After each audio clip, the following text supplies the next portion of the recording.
Bab 121. Mengapa Xiang Shaoyun menghilang? Tentu saja, itu karena dia meninggalkan kelompok sendirian. Bahkan sebelum tiba, dia sudah membuat rencananya sendiri. Tujuan utamanya di pertempuran kota adalah untuk berlatih dan menempa dirinya sendiri, bukan kehormatan dan kemuliaan. Jika dia tetap bersama murid-murid Istana Aula Bela Diri, kesulitan apapun yang dia hadapi akan dibagi dengan murid-murid lainnya. Itu akan sia-sia. Bukan berarti Xiang Shaoyun adalah orang yang tidak kooperatif, tetapi prioritasnya saat ini adalah untuk berkembang secepat mungkin. Apapun bahaya yang dihadapinya, bahkan jika nyawanya dipertaruhkan, dia ingin menghadapinya sendiri. Jangan khawatir. Jika kalian menghadapi bahaya, aku akan melakukan yang terbaik untuk membantu, pikir Xiang Shaoyun sambil memandang Istana Aula Bela Diri di atas sebuah batu besar yang tidak jauh darinya. Barulah setelah Istana Aula Bela Diri berangkat, dia pun mulai bergerak. Selain buaya emas berbentuk ular, batu emas baja dan buah ular emas juga dapat ditemukan di lembah sungai emas. Inilah harta karun sebenarnya di sini, pikir Xiang Shaoyun dalam hati. Batu emas baja adalah material kelas raja. Masing-masing batu ini sangat keras dan sangat baik untuk menempa peralatan. Jika dia bisa menemukannya, harganya tidak akan kurang dari obat-obatan spiritual kelas tinggi. Adapun buah ular emas, itu bahkan lebih luar biasa. Buah ini mampu membantu seseorang membentuk energi logam di dalam tubuhnya. Tingkat terendah buah ini adalah obat spiritual tingkat menengah. Buah ini juga memiliki peluang untuk menjadi obat spiritual tingkat tinggi atau bahkan lebih tinggi. Bahkan kultivator alam transformasi pun akan mendambakan sesuatu seperti ini. Tujuan utama para pemuda yang berpartisipasi dalam kompetisi ini adalah untuk membunuh buaya serpentin emas. Namun, mereka semua berharap bisa mendapatkan beberapa harta karun tersebut juga. Sebelum mereka tiba, para tetua dari berbagai akademi telah memberi pengarahan kepada murid-murid mereka masing-masing tentang semua ini. Beberapa orang juga menduga bahwa sebuah rahasia besar tersembunyi di dalam lembah sungai emas, dan rahasia ini dapat menjawab pertanyaan mengapa semuanya berwarna emas. Sayangnya, banyak ahli telah menyelidiki dan tidak satu pun dari mereka yang dapat memahami apa yang sedang terjadi. Seiring waktu berlalu, semua orang melanjutkan hidup mereka. Xiang Shaoyun menempuh jalan terpencil yang hanya dilalui oleh sedikit murid. Karena jalan itu dipenuhi gulma liar dan pepohonan yang lebat, jarak pandang sangat rendah, sehingga menjadikannya jalan yang cukup berbahaya. Lagi pula, dengan jarak pandang yang sangat rendah, sangat sulit bagi seseorang untuk bereaksi terhadap bahaya tepat waktu. Oleh karena itu, sangat jarang orang memilih untuk menempuh jalan ini. Namun itulah yang dilakukan Xiang Shaoyun. Tempat paling berbahaya juga merupakan tempat terbaik untuk mengasah diri. Aku harus menembus ke tahap ke-8 secepat mungkin, renung Xiang Shaoyun dalam hati sambil melakukan perjalanan. Saat itu, Little White sudah bertengger di bahunya, dengan malas meregangkan tubuhnya. Bos, aura tempat ini memberi saya sensasi yang sangat intim. Saya menyukai tempat ini, kata Little White. Aura di sini terasa akrab denganmu. Kau yakin? Tanya Xiang Shaoyun dengan heran. Binatang buas iblis memiliki indera yang tajam. Xiang Shaoyun yakin si putih kecil pasti telah menemukan sesuatu. Itu dia, berasal dari kedalaman di sana. Bos, bisakah kita pergi ke sana? Tapi aku juga bisa merasakan aura iblis yang pekat di sana, kata Little White sambil menunjuk ke arah tertentu. Tentu. Silakan pimpin jalan. Sekalipun ada Raja Iblis, aku tetap akan mencoba peruntunganku, kata Xiang Shaoyun, niat bertarungnya membuncah. Mereka kemudian menuju ke kedalaman yang ditunjuk oleh Little White. Kedalaman itu seharusnya merupakan zona terlarang bagi murid seperti mereka. Bahkan kultivator alam transformasi pun tidak akan berani masuk begitu saja. Bahkan, para ahli alam raja dari kota batas awan telah memperingatkan mereka tentang hal itu sebelum mereka berangkat. Tidak mungkin mereka berbohong tentang hal ini. Namun, kekuatan Xiang Shaoyun meningkatkan keberaniannya. Dengan demikian, dia dengan sukarela menuju langsung ke arah bahaya. Tidak lama setelah dia mulai bergerak lagi, sesosok muncul dari semak-semak. Rahang besar terbuka di atasnya dengan kecepatan yang sangat cepat sehingga orang biasa tidak akan mampu bereaksi. Xiang Shaoyun sepertinya sudah melihat serangan ini datang sejak lama. Dia melangkah ke samping dan menebas punggung binatang buas yang menyerang itu dengan tangannya. Bang! Tubuh Xiang Shaoyun telah melewati baptisan petir. Setiap inci tubuhnya kini sangat keras. Satu tebasan tangannya mampu membelah batu sekalipun. Yang mengejutkannya, tubuh binatang buas ini ternyata lebih keras dari batu. Makhluk itu jatuh terhempas ke tanah akibat serangan tersebut, dan penampilannya akhirnya terungkap dengan jelas di hadapan Xiang Shaoyun. Ia memiliki kepala ular dan tubuh buaya. Panjangnya sekitar 3 meter, dan sisiknya berwarna emas. Ini adalah makhluk yang tampak sangat aneh. Itu adalah buaya serpentin emas, target para murid dalam kompetisi ini. Buaya ini berada di tingkat iblis menengah. Setelah menerima serangan Xiang Shaoyun, banyak retakan muncul di permukaan kepalanya. Namun, ia masih hidup. Buaya itu berdiri lagi dan mencambuk ekornya ke arah Xiang Shaoyun. Dengan duri-duri tajam di ekornya, terkena ekor ini tentu tidak akan menyenangkan sama sekali. Menghadapi serangan sekuat itu, Xiang Shaoyun hanya mengangkat kakinya dan menginjakkan kaki. Dia menggunakan 80% kekuatannya, menyebabkan ekor buaya emas itu hancur berkeping-keping akibat injakan tersebut. Buaya emas berbentuk ular itu meraung kesakitan dan mencoba menggigit Xiang Shaoyun sebagai balasan. Namun, Xiang Shaoyun mengangkat kakinya dan menginjak lagi, mengubah kepala buaya emas berbentuk ular itu menjadi daging cincang. Begitu saja, seekor buaya ular emas tingkat iblis menengah diinjak-injak hingga mati oleh Xiang Shaoyun. Piring giok yang dibawanya langsung bereaksi. Serangkaian informasi juga dikirimkan ke otaknya. Membunuh seekor buaya ular emas tingkat iblis menengah tahap ketiga, 30 poin diberikan. Dalam kompetisi ini, iblis kecil hanya akan memberikan sedikit poin. Bahkan membunuh iblis kecil tingkat ke-9 hanya akan memberikan 5 poin. Iblis kecil di bawah tingkat ke-9 akan memberikan poin yang lebih sedikit lagi. Di sisi lain, iblis menengah memberikan lebih banyak poin. Seseorang dapat memperoleh 10 poin dari membunuh iblis menengah tingkat pertama, 20 poin dari iblis menengah tingkat kedua, dan seterusnya.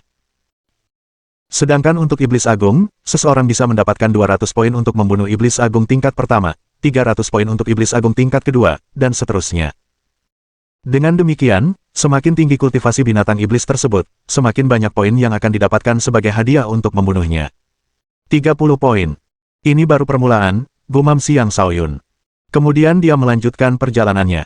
Namun perjalanannya tidak lagi damai. Semakin banyak buaya emas berbentuk ular muncul. Dia mulai membantai musuh-musuhnya sepanjang perjalanan. Ayo!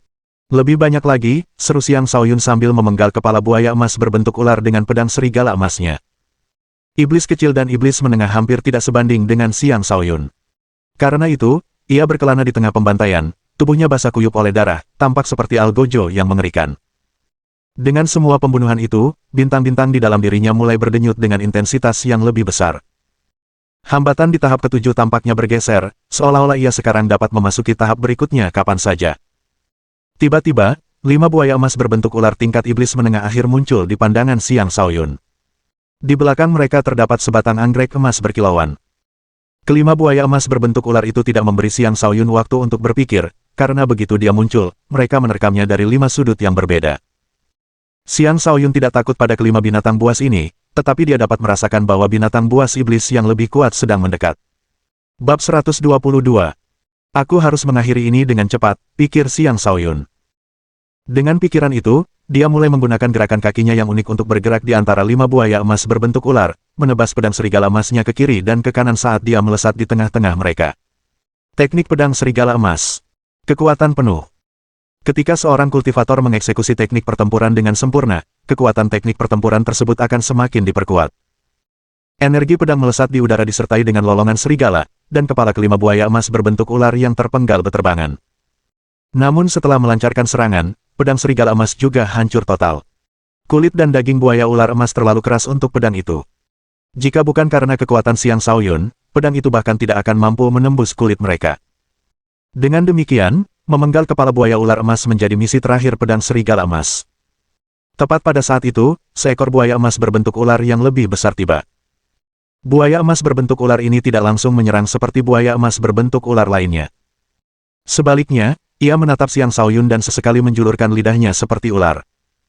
Ia mengamati Xiang Shaoyun seolah-olah menyadari bahwa dia adalah lawan yang kuat dan tidak boleh diserang sembarangan.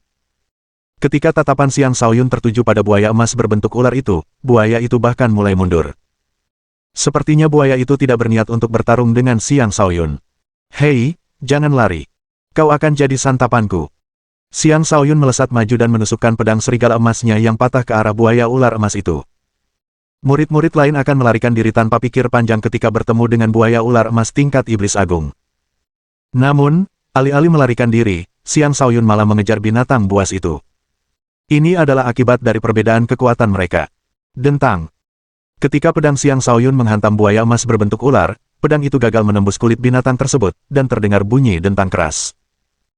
Kulit buaya emas berbentuk ular ini bahkan lebih tahan lama daripada senjata tingkat 3 sekalipun, menyebabkan pedang Xiang Shaoyun yang sudah patah kembali patah. Dalam kesakitannya, buaya ular emas itu menyerang balik dan menyemburkan sinar emas ke arah Xiang Shaoyun. Xiang Shaoyun membalikkan badannya dan melangkah ke sisi lain tubuh buaya ular emas itu sebelum menyerang dengan tinjunya. Tinju petir. Kultivasi Xiang Shaoyun dengan teknik tinju ini telah mencapai tahap menengah. Tinju itu melesat keluar, membawa serta kekuatan petir ungu bawaannya, dan menciptakan ledakan saat tinju itu mendarat. Arus listrik membakar kulit buaya ular emas hingga hitam. Buaya ular emas itu meraung dan menggeliat kesakitan, menciptakan kekacauan di sekitarnya. Xiang Shaoyun tidak akan mengampuni buaya emas berbentuk ular ini. Dia pergi ke belakang buaya itu, memeluk ekornya, dan mulai membanting buaya emas berbentuk ular itu ke sana kemari. Dor! Dor! Xiang Shaoyun berulang kali membanting buaya itu ke bebatuan di dekatnya, membunuh buaya itu tanpa ampun. Dengan kematian iblis agung, poinnya bertambah lagi. Hanya dalam 2 hari, dia telah mengumpulkan 660 poin. Ini adalah kecepatan yang tidak dapat ditandingi oleh banyak murid. Setelah membunuh buaya emas berbentuk ular, dia tidak melanjutkan perjalanan. Sebaliknya, dia berhenti dan memanggang buaya emas tersebut. Dia telah menghabiskan banyak energi hari ini. Sudah waktunya untuk memulihkan diri. Setelah Xiang Shaoyun selesai memakan buaya emas berbentuk ular, ia terkejut mendapati bahwa di dalam tubuhnya, aliran energi logam mengalir ke bintang-bintangnya. Meskipun alirannya sangat tipis, kemurniannya tak tertandingi. Dengan kemampuan tatapan batinnya, ia mampu melihat semuanya dengan jelas. Ini bukan buaya emas berbentuk ular pertama yang kumakan, tapi ini belum pernah terjadi sebelumnya.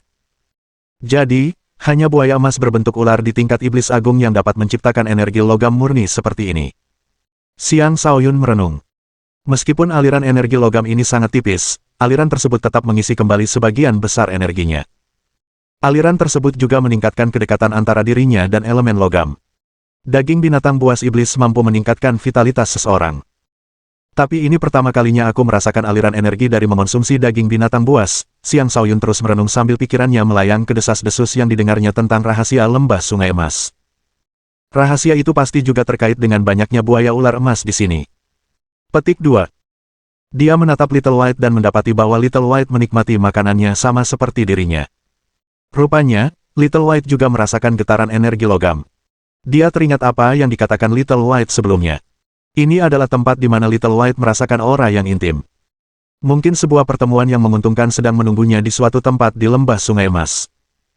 Xiang Shaoyun duduk bersila bermeditasi, mendorong tingkat kultivasinya hingga mencapai tahap ke-7 alam astral. Pada titik ini, dia bisa menembus batas kapanpun dia mau.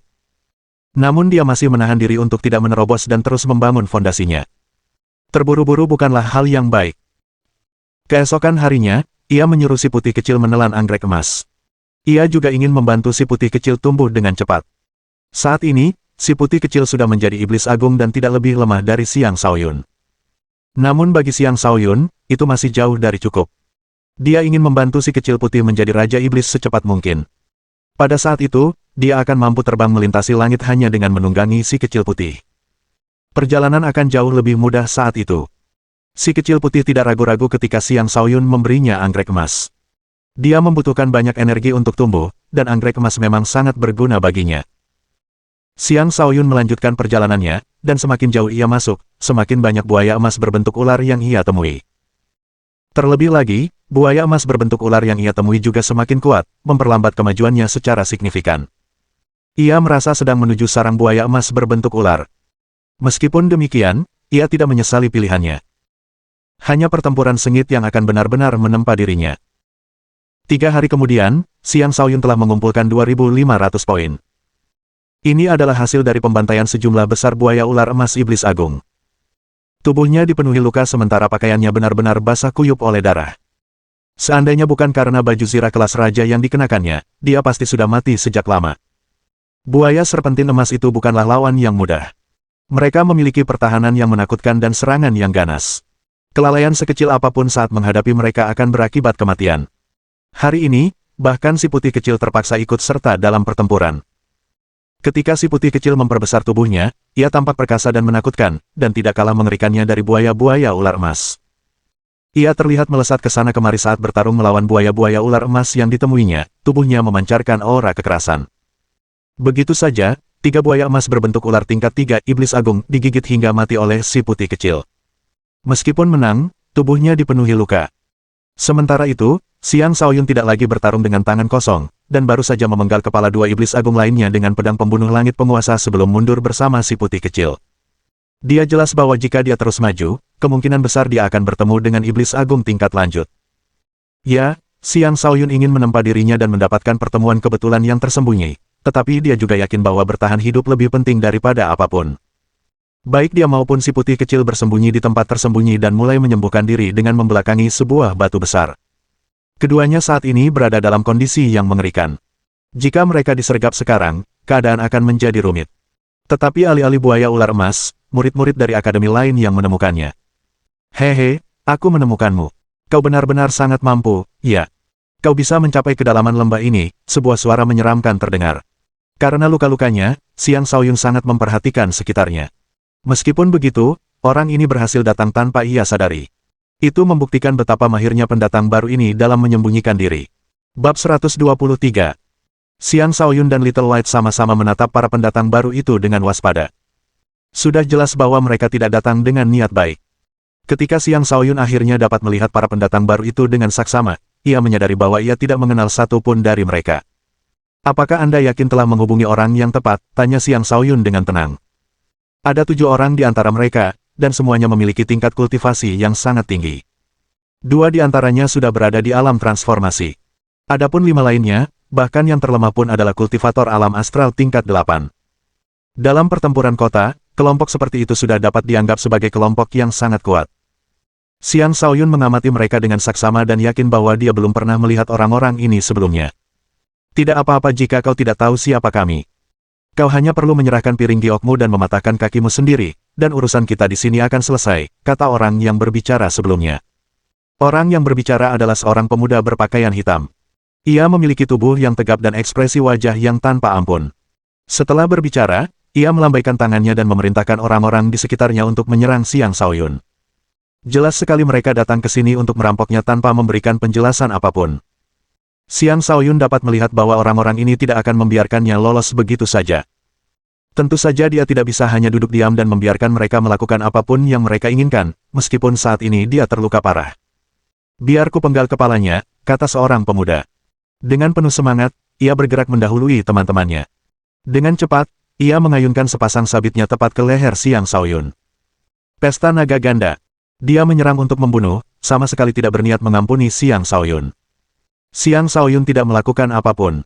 Si kecil putihlah yang melompat maju untuk menghadapi serangan yang datang. Raungan Little White yang menggelegar terdengar dan mengejutkan penyerang dengan gelombang suara yang dahsyat. Kemudian, cakar Little White yang tanpa ampun mencakar dada penyerang, mengoyak sebagian daging dari dada hingga memperlihatkan tulang dan organ dalam di dalamnya. Ahahaha. Dengan ratapan pilu, pemuda itu meninggal. Bajingan. Semuanya, serang bersama, teriak pemuda berbaju hitam itu. Setelah memberi perintah, dia bergegas maju dan memimpin serangan.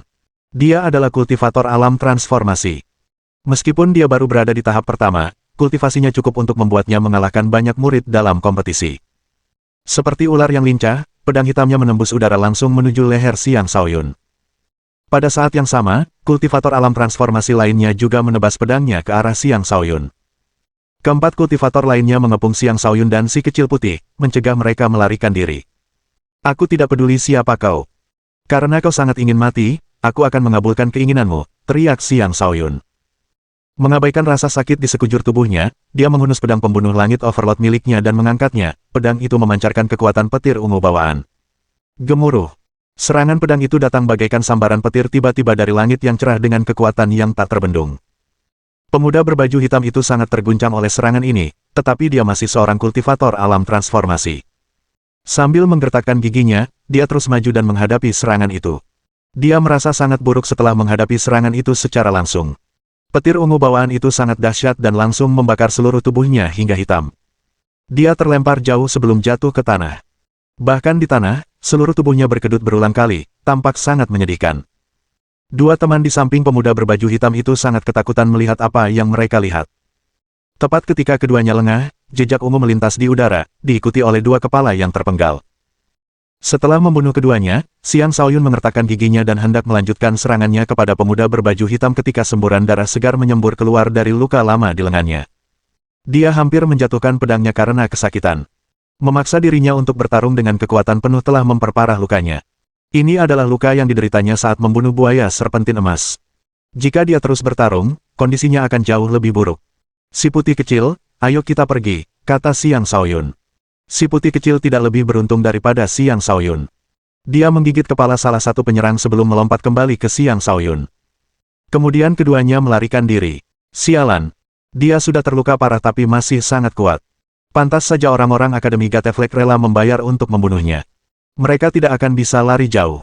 Kau, tetap di belakang dan jaga mereka. Aku akan mengejar mereka, kata kultivator alam transformasi lainnya yang masih tidak terluka. Dia meninggalkan orang lain yang tidak terluka untuk menjaga yang lain sementara dia mengejar Xiang Shaoyun sendirian. Alasan dia mengejar mereka adalah karena luka parah yang diderita Xiang Shaoyun dan Little White. Jika dia berhasil membunuh Xiang Shaoyun, dia tidak hanya akan mendapatkan poin Xiang Shaoyun, tetapi dia bahkan akan mendapatkan hadiah yang ditawarkan Akademi Gateflek untuk kepala Xiang Shaoyun. Bagian vital Xiang Shaoyun terlindungi oleh baju zirah tingkat rajanya, tetapi keempat anggota tubuhnya terluka parah. Auranya semakin tidak stabil, karena dia tidak lagi mampu menekan basis kultivasinya, yang berusaha keras untuk melesat ke tahap ke-8. Namun, ini bukanlah waktu yang tepat untuk terobosan. Kau tidak akan bisa lolos, teriak pemuda yang mengejarnya dari belakang. Beberapa saat kemudian, Xiang Shaoyun tiba di tepi jurang yang dalam dengan lebar lebih dari 10 meter. Jurang itu begitu dalam sehingga dasarnya tidak terlihat. Dengan luka-lukanya, mustahil baginya untuk melompati jurang tersebut. Seolah memperburuk keadaan, ia melihat buaya-buaya emas berbentuk ular di sekitarnya, menghalangi semua jalan lain. Hal ini membuatnya tidak punya tempat untuk pergi. Hehe, lari, terus lari. Kenapa kau tidak lari lagi? Kultivator alam transformasi itu tersenyum gembira. Saat ini, buaya-buaya ular emas sedang menyerang Xiang Shaoyun dan si kecil putih. Karena kultivator alam transformasi tiba terlambat, buaya-buaya ular emas mengabaikannya. Dia tidak terburu-buru untuk menyerang. Sebaliknya, dia berdiri di sana menunggu buaya-buaya emas berbentuk ular itu melukai Xiang Shaoyun dan si kecil putih lebih lanjut. Jika Xiang Shaoyun dan si kecil putih langsung terbunuh, itu akan jauh lebih baik. Yang mengecewakan, Xiang Shaoyun dan si putih kecil masih berjuang dengan gagah berani dan berhasil membunuh buaya ular emas yang menyerang mereka. Namun karena pertempuran itu, luka-luka mereka semakin parah. Salah satu lengan Xiang Shaoyun mengalami patah tulang, sementara lengan lainnya memiliki luka panjang. Kedua kakinya dipenuhi lubang berdarah, dan seluruh tubuhnya berlumuran darah merah, tampak dalam kondisi yang sangat mengerikan. Sambil menopang tubuhnya dengan pedang pembunuh langit Overlord, dia menjaga punggungnya tetap tegak dan menatap pemuda yang berjalan santai ke arahnya. Berbagai ekspresi melintas di matanya. Satu-satunya pertanyaan saya adalah, Anda berasal dari akademi mana? Mengapa Anda mengejar saya? Xiang Shaoyun berbicara dengan sangat susah payah. Kau sudah mati. Apa gunanya memberitahumu, ejek pemuda itu. Baiklah, ayo kita lihat siapa sebenarnya yang sudah mati, kata Xiang Shaoyun, kilatan kejam muncul di matanya. Di sampingnya, si putih kecil juga meraung-raung dengan ganas. Namun luka-lukanya bahkan lebih parah daripada Xiang Shaoyun. Dia bahkan tidak bisa berdiri lagi. Haha, baiklah, kau toh akan mati juga. Akan kukatakan padamu, kau akan mati di tangan Sun Songli. Pemuda itu tertawa terbahak-bahak sebelum melesat maju. Dia menyerang dengan segenap kekuatannya. Bab 124. Sun Songli adalah salah satu murid paling terkemuka dari Sekte Black Hill di kota Black Hill. Dia adalah seorang pemuda berusia 18 tahun dan memiliki tingkat kultivasi alam transformasi tahap pertama. Dia mengerahkan seluruh kekuatannya dan melepaskan energinya sebelum memberi bentuk pada bayangan-bayangan itu, menciptakan beberapa bayangan yang melesat lurus ke arah Xiang Shaoyun dan Little White. Pembunuhan bayangan bertumpuk. Meskipun Xiang Shaoyun dan Little White tampak benar-benar tak berdaya, Sun Songli tidak berniat untuk lengah. Dia tetap menyerang dengan segenap kekuatannya. Dia memenuhi area tersebut dengan bayangan dan proyeksi pedangnya, yang kemudian menghancurkan segala sesuatu di area itu dan bahkan mengubah rerumputan di jalurnya menjadi bubuk halus. Baik Xiang Shaoyun maupun Little White dapat merasakan betapa berbahayanya serangan ini. Mereka berada dalam situasi kritis. Kau ingin membunuhku? Akan kubunuh kau duluan. Xiang Shaoyun meraung dan berhenti menekan energi astral di dalam dirinya, membiarkannya mengalir bebas. Energi itu mengalir melalui pembuluh darah dan meridiannya, seketika membanjiri seluruh tubuhnya dengan energi. 365 titik akupunturnya mulai bersinar terang, dan tubuhnya yang terluka parah mulai pulih setelah energi astral yang melimpah mengalirinya. Pada saat itulah tingkat kultivasi Xiang Shaoyun menembus tahap ke-7 ke tahap ke-8. Bersamaan dengan itu, tulang petirnya bereaksi saat naga ungu keluar darinya. 9 bintangnya dan lautan kosmos astralnya membentuk resonansi dengan tulang tersebut, membentuk sungai bintang yang menghubungkan semuanya sementara aura tak terbatas Xiang Shaoyun melonjak ke puncaknya.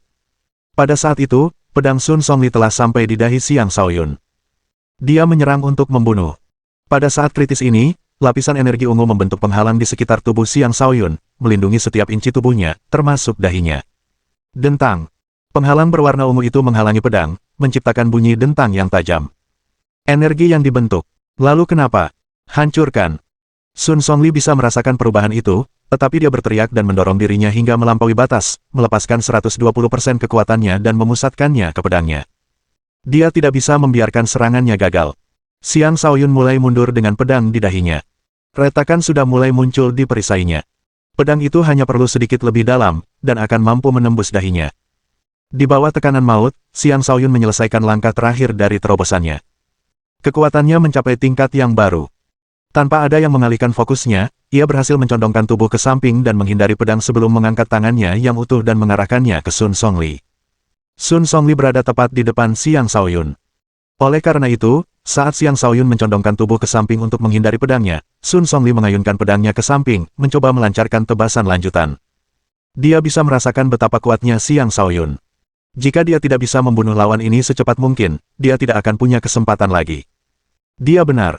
Tapi sayangnya, dia salah menilai kekuatan Xiang Shaoyun. Tebasan pedangnya mengenai penghalang energi Xiang Shaoyun dan berhasil menembus penghalang tersebut sedikit hingga melukai bahu Xiang Shaoyun.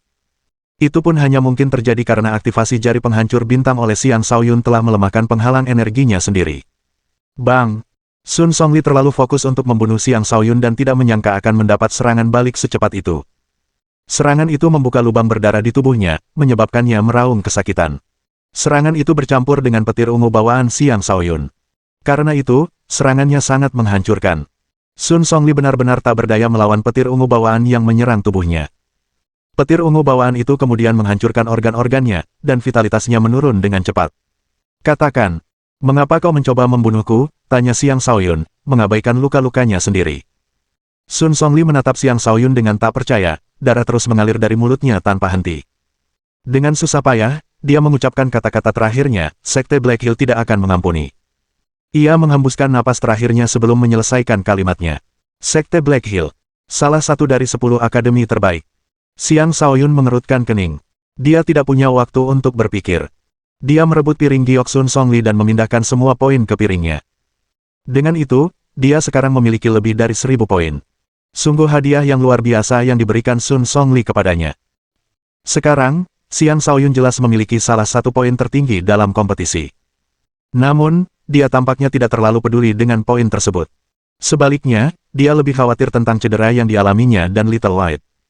Meskipun dia telah memasuki tahap ke-8, cederanya terlalu parah. Terlebih lagi, dia mengalami kehilangan banyak darah. Dia harus menemukan tempat yang aman untuk menyembuhkan dirinya. Untungnya, semua buaya serpentin emas di daerah itu telah dibunuh. Tempat ini untuk sementara akan bebas dari buaya serpentin emas.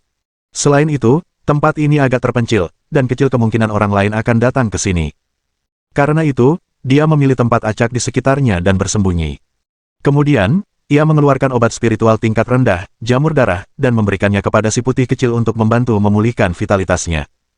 Ia juga langsung mengonsumsi ginseng darah yang tersimpan di dalam lautan kosmos astralnya untuk memulihkan vitalitasnya sendiri.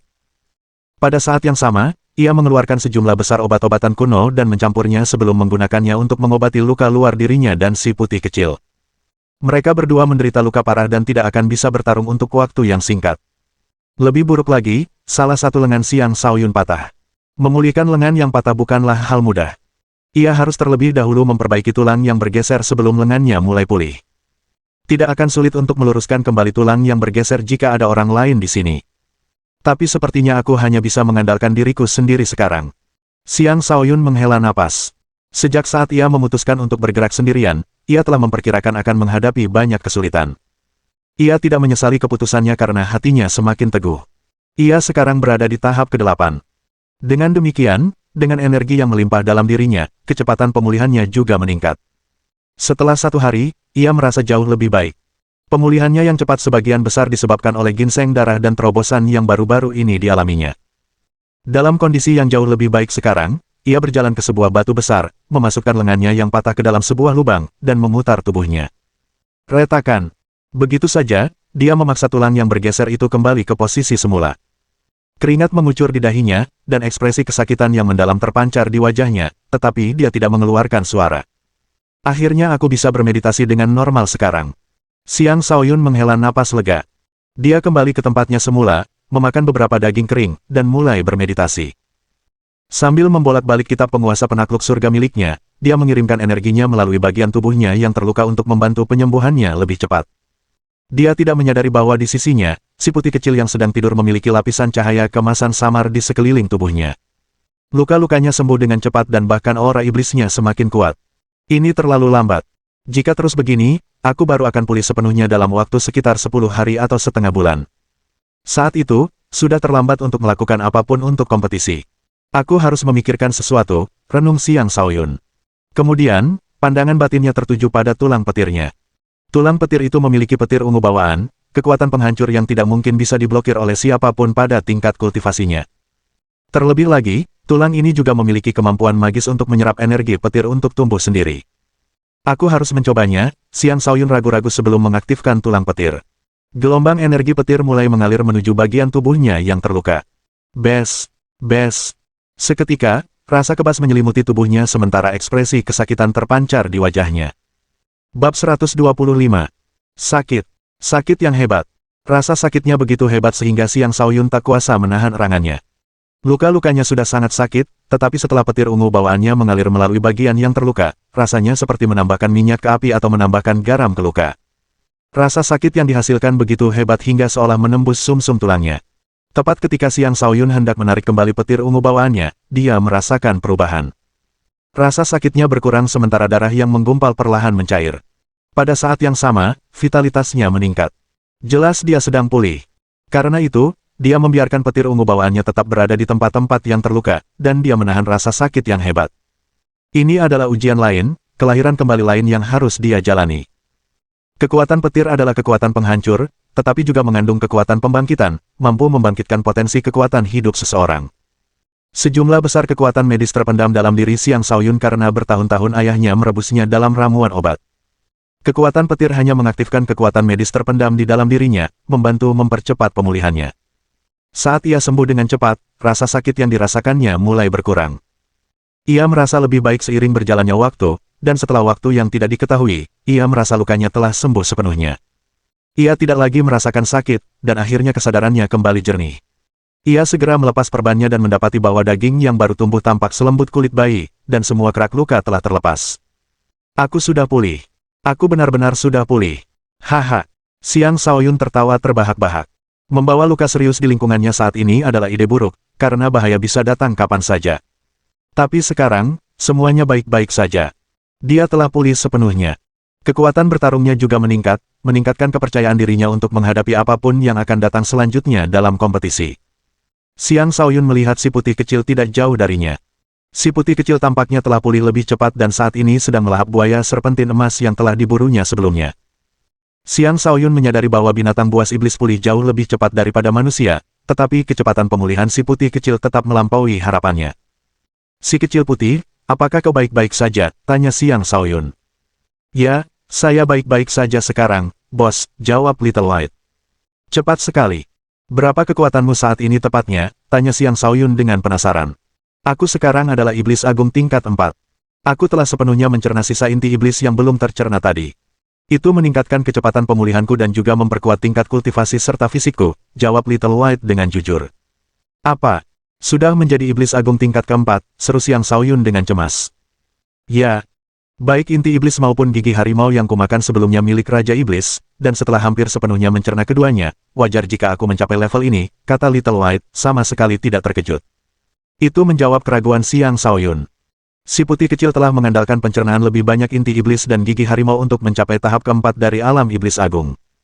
Xiang Shaoyun ingat bahwa bahkan sebelum ini, si putih kecil sudah mampu membunuh buaya ular emas iblis agung tahap keempat. Sekarang, dia mungkin akan mampu melawan buaya ular emas di tahap kelima atau bahkan keenam. Sepertinya si putih kecil benar-benar memiliki garis keturunan yang luar biasa. Sayang sekali garis keturunannya telah tercampur dengan garis keturunan biasa lainnya. Jika aku bisa menemukan darah harimau putih untuknya, dia mungkin bisa berubah menjadi harimau putih sungguhan, gumam Xiang Shaoyun. Setelah keduanya sembuh, mereka melanjutkan perjalanan. Kali ini, Xiang Shaoyun tidak akan terburu-buru seperti sebelumnya. Jika tidak, dia mungkin tidak akan bisa mencapai tempat yang dibicarakan si kecil putih sebelumnya. Dia mulai mengamati sekitarnya, mencoba mencari rute alternatif untuk mencapai tujuannya. Tetapi yang dilihatnya hanyalah rerumputan dan pepohonan. Dia benar-benar tidak tahu rute mana yang memiliki lebih sedikit atau bahkan tidak ada buaya ular emas.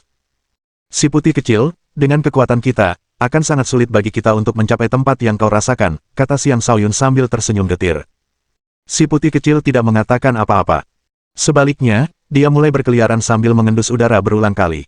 Setelah beberapa saat, dia berlari kembali ke Xiang Shaoyun dan berkata, "Bos, kita bisa mengambil rute yang tidak ada buaya ular emasnya." Dengan mengandalkan indera penciumanmu, tanya Xiang Shaoyun. Tidak, dengan mengandalkan indraku, jawab Little White dengan tegas sebelum menambahkan, aku bukan anjing. Tentu, kami akan mencobanya. Lagi pula, kami sudah memiliki banyak poin. Sekarang kita bisa fokus pada perburuan harta karun. Kita hanya perlu membunuh lebih banyak buaya serpentin emas setelah selesai. Xiang Shaoyun mengangguk. Xiang Shaoyun kemudian melompat ke punggung si putih kecil dan membiarkan si putih kecil memimpin jalan. Dia sangat yakin si putih kecil tidak akan membawanya pada kematian. Tetapi apa yang dilakukan si putih kecil selanjutnya sangat mengejutkannya hingga jantungnya hampir keluar dari mulutnya. Rute yang dipilih si putih kecil sebenarnya adalah ngarai lebar yang sebelumnya. Si putih kecil menyerbu langsung dan melompat dari tebing. Si putih kecil, apa yang kau lakukan? Xiang Shaoyun hampir melompat dari tubuh si putih kecil. Tetapi jika dia melakukannya sekarang, dia hanya akan jatuh ke jurang tak berdasar di bawahnya. Tepat ketika jantungnya berdebar kencang karena cemas, sepasang sayap putih tiba-tiba tumbuh dari punggung si putih kecil. Hosh! Hosh! Sayap-sayap putih ramping itu menari-nari di udara dengan anggun, bergerak secepat kilat. Xiang Shaoyun benar-benar tercengang. Dia tidak pernah menyangka bahwa si kecil putih benar-benar akan menumbuhkan sepasang sayap. Itu terasa seperti mimpi. Sayap harimau putih legendaris, seru Xiang Shaoyun kaget ketika merasakan aura tajam yang dipancarkan sayap tersebut. Dalam legenda, harimau putih adalah harimau bersayap. Xiang Shaoyun tidak yakin apakah itu benar, karena itu adalah sesuatu yang hanya pernah dilihatnya dari beberapa teks kuno. Setelah menyaksikan transformasi si kecil putih, dia sekarang percaya bahwa teks kuno itu benar. Dia juga akhirnya yakin bahwa garis keturunan si kecil putih terkait dengan harimau putih. Sambil menggendong Xiang Shaoyun di punggungnya, si putih kecil menyelam ke dalam ngarai dan terbang rendah agar tidak ditemukan oleh manusia dan binatang buas iblis lainnya. Karena si putih kecil mampu terbang, mereka dapat melakukan perjalanan dengan cepat tanpa perlu khawatir diserang oleh buaya ular emas. Mereka hanya perlu khawatir tentang Raja Iblis. Ngarai itu membentang hingga ke kedalaman lembah Sungai Emas. Jika mereka terus terbang, mereka akan dapat mencapai tujuan mereka. Saat memikirkan hal ini, Xiang Shaoyun tiba-tiba menjadi gugup. Sekalipun si putih kecil dapat sampai di sana dengan selamat, apa yang dapat mereka lakukan jika ada buaya ular emas Raja Iblis di sana? Si putih kecil, pelan-pelan sedikit. Biarkan aku berpikir, kata Xiang Shaoyun. Jangan khawatir, bos. Aku tidak merasakan adanya buaya ular emas di sekitar sini, jawab si putih kecil. Aku tahu, tapi itu tidak berarti keadaannya akan tetap sama di tempat tujuan kita, kata Xiang Shaoyun. Setelah jeda, dia melanjutkan, seberapa jauh kita dari tempat yang kau rasakan? Dan apa tepatnya yang kau rasakan? Itu ada di sana. Aku juga tidak tahu apa itu. Aku hanya tahu itu berhubungan dengan garis keturunanku, memberiku sensasi yang sangat intim. Bos, aku harus pergi ke sana. Aku bahkan rela pergi sendirian, kata Little White, dengan rasa haus yang membara di matanya. Tidak, justru lebih berbahaya jika kau pergi sendirian. Kita akan menghadapi semua bahaya bersama. Karena kau harus pergi, aku akan ikut denganmu. Tapi cobalah untuk tetap bersembunyi. Jangan memprovokasi orang-orang yang tidak mampu kita provokasi, kata Xiang Shaoyun, memutuskan untuk mengambil risiko melihat betapa teguhnya si putih kecil. Mungkin memang ada rahasia yang menakjubkan yang tersembunyi di sana. Bab 126. Lembah Sungai Emas tidak besar, juga tidak kecil. Dengan kecepatan terbang si putih kecil, mereka akan dapat mencapai tujuan mereka dalam setengah hari. Perjalanan mereka berjalan lancar, mereka bahkan tidak bertemu satupun Raja Iblis di sepanjang jalan. Tetapi kedamaian itu membuat Xiang Shaoyun merasa lebih gelisah. Pasti ada alasan di balik kedamaian yang tidak normal ini. Namun karena mereka sudah dekat dengan tujuan, dia tidak mungkin menyuruh Little White untuk berbalik. Karena itu, dia mulai mengamati sekelilingnya dengan waspada. Sebuah pancaran cahaya keemasan terlihat berkedip-kedip tidak jauh di depannya. Pancaran cahaya keemasan itu sangat terang, sampai-sampai sulit untuk melihat langsung ke sumber cahaya tersebut. Batu-batu, Bunga-bunga, rerumputan, pepohonan, dan segala sesuatu di sana berwarna emas. Semuanya tampak sangat menyeramkan dan aneh, memberikan kesan bahwa pasti ada sesuatu yang tersembunyi di lembah sungai emas. Jika tidak, mengapa ada dunia emas di sini? Banyak ahli telah menjelajahi tempat ini sebelumnya. Sayangnya, tidak satu pun dari mereka menemukan apapun, dan akhirnya mereka pindah. Mereka semua menyimpulkan bahwa warna tersebut mungkin merupakan hasil dari konsentrasi energi logam yang padat karena kondisi tanah dan sungai di sini. Xiang Shaoyun sepenuhnya mengaktifkan kemampuan instingnya, tatapannya menembus lapisan cahaya untuk melihat bahwa di bawahnya, sejumlah besar buaya emas berbentuk ular sedang tertidur. Jika bukan karena penglihatannya yang luar biasa, dia akan mengira bahwa buaya emas yang tertidur itu sebenarnya adalah batu. Setelah Xiang Shaoyun melihat wujud mereka yang sebenarnya, bulu kuduknya berdiri.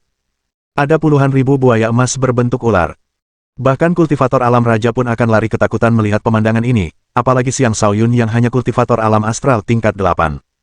Sebaliknya, si putih kecil semakin bersemangat dan langsung terjun ke tanah. Pelan-pelan, si putih kecil. Jika kita terus seperti ini, kita berdua akan mati, teriak Xiang Shaoyun. Bos, aku bisa merasakannya. Ini benar-benar garis keturunan klanku. Ini akan sangat menguntungkanku. Aku harus turun, kata si putih kecil dengan penuh semangat. Saking bersemangatnya, ia tidak mematuhi Xiang Shaoyun dan terus menyelam lurus ke bawah. Kita celaka. Kita celaka. Rasa takut adalah satu-satunya hal yang dirasakan Xiang Shaoyun saat ini. Seangkuh apapun dia tidak cukup angkuh untuk percaya bahwa dia akan mampu menandingi begitu banyak buaya ular emas, terutama ketika ada Raja Iblis di antara mereka. Gesek. Gesek. Benar saja, saat si putih kecil menyelam bersama Xiang Shaoyun, beberapa sosok tebal dan kokoh melesat ke atas dari bawah. 5 buaya ular emas Raja Iblis. Masing-masing berukuran sekitar 7 atau 8 meter panjangnya, dan lebarnya seperti pilar besar dengan banyak duri tajam di sepanjang kulitnya, memberikan penampilan yang menakutkan. Siapapun yang berani memasuki wilayah kami akan mati, teriak salah seorang dari mereka. Setelah teriakan itu, salah satu dari mereka menyerang. Desir. Sebuah pedang energi emas sepanjang lebih dari 10 meter muncul dan meluncur di udara menuju Little White dan Xiang Shaoyun. Inilah kekuatan seorang raja. Pembunuhan dapat dilakukan dalam sekejap mata. Sudah berakhir. Pikiran Xiang Shaoyun menjadi kosong. Dia masih punya banyak hal yang harus dilakukan. Dia jelas tidak ingin mati sekarang, apalagi di sini untuk mendapatkan sesuatu yang sama sekali tidak dia ketahui. Dia mulai menyesali kecerobohannya. Jika dia tidak dengan gegabah menyetujui permintaan si putih kecil, dia tidak akan pernah mengambil risiko seperti ini. Dia selalu menjadi orang yang berhati-hati. Tepat pada saat itu, raungan dahsyat keluar dari mulut Little White. Satu raungan yang mampu mengguncang gunung dan sungai. Ini adalah raungan Raja Binatang Buas, esensi dari raungan harimau. Raungan itu menggema di langit, membentuk resonansi dengan semacam kekuatan alam. Bahkan itu pun tak bisa menghentikan serangan buaya ular emas itu. Lagi pula, perbedaan level mereka terlalu besar. Tepat sebelum serangan itu mengenai mereka, kekuatan tak berwujud tiba-tiba turun dari langit. Gemuruh. Kekuatan tak berwujud itu memblokir serangan yang datang sebelum melancarkan 5 serangan terpisah ke arah 5 buaya emas berbentuk ular. Sebelum kelima buaya emas itu sempat bereaksi, mereka semua terbelah menjadi 2. Tetesan darah berkilauan menghujani bumi di bawahnya, melukiskan pemandangan yang indah. Xiang Shaoyun benar-benar terksenjing. Dia tidak menyangka akan terjadi perubahan yang begitu drastis. Sebelum dia dan Little White sempat bereaksi, mereka dibelenggu oleh kekuatan tak berwujud yang kemudian menyeret mereka ke bawah. Selain itu, gelombang suara mengerikan muncul entah dari mana dan melonjak ke langit sebelum meledak dan menyebar ke seluruh lembah sungai emas. Gelombang suara ini jauh lebih kuat daripada raungan Little White. Gelombang itu langsung membunuh sejumlah besar buaya emas berbentuk ular di bawah, sementara yang selamat mulai melarikan diri untuk menyelamatkan nyawa mereka.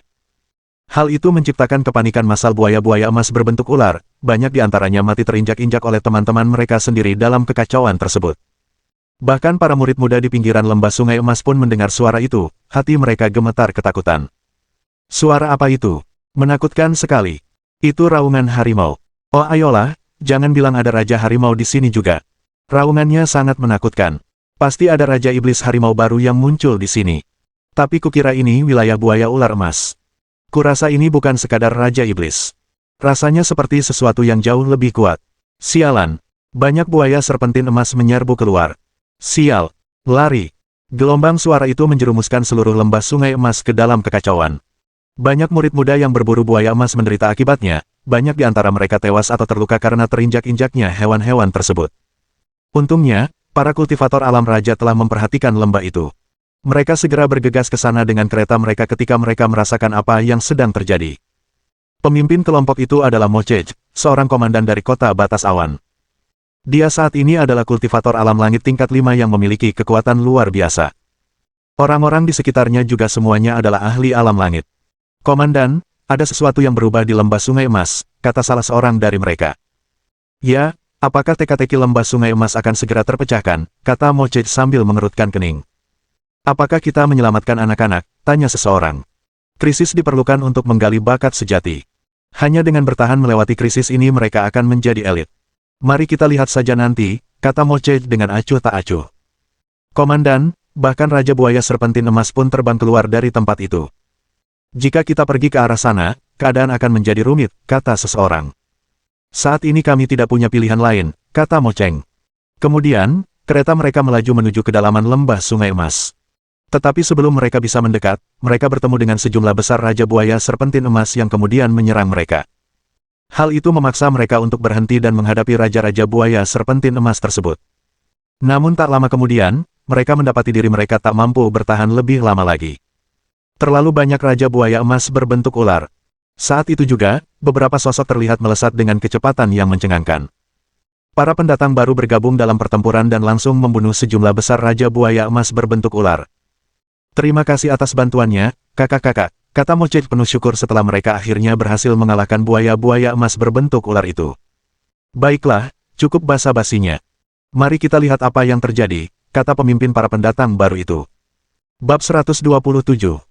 Xiang Shaoyun berada dalam kondisi yang menyedihkan. Dia terjatuh dari punggung Little White. Tanpa perlindungan apapun, dia terhempas keras ke tanah. Dia hampir pingsan karena benturan itu, seluruh tubuhnya dipenuhi rasa sakit. Jika dia tidak bereaksi cukup cepat dan melancarkan serangan ke bawah untuk memperlambat penurunan tubuhnya, dia mungkin akan jatuh dan tewas. Selain itu, fisik dan penghalang energinya yang kuat juga sangat berkontribusi pada kelangsungan hidupnya. Saat ia kembali berdiri, satu-satunya yang dilihatnya hanyalah hamparan mayat buaya emas berbentuk ular. Bahkan buaya emas berbentuk ular milik Raja Iblis pun ada di antara mereka. Semuanya telah terbunuh oleh gelombang suara, membentuk medan kematian yang spektakuler. Pemandangan itu membuat Xiang Shaoyun terkejut. Satu gelombang suara saja mampu membunuh begitu banyak Raja Iblis. Seberapa dahsyat gelombang suara itu? Sebagai orang yang berpengetahuan luas, dia segera mengerti bahwa apa yang disebut rahasia di sini sebenarnya adalah rahasia yang mengerikan. Kaisar Iblis. Atau sesuatu yang lebih kuat. Xiang Shaoyun merenung. Karena pemilik gelombang suara itu telah menyeret Little White pergi, itu hanya bisa berarti bahwa pemiliknya entah bagaimana memiliki hubungan dengan Little White. Ini adalah pertemuan kebetulan bagi Little White sendiri. Xiang Shaoyun mulai mengamati sekelilingnya dan menemukan sebuah lubang besar yang memancarkan aura emas ganas tidak jauh darinya.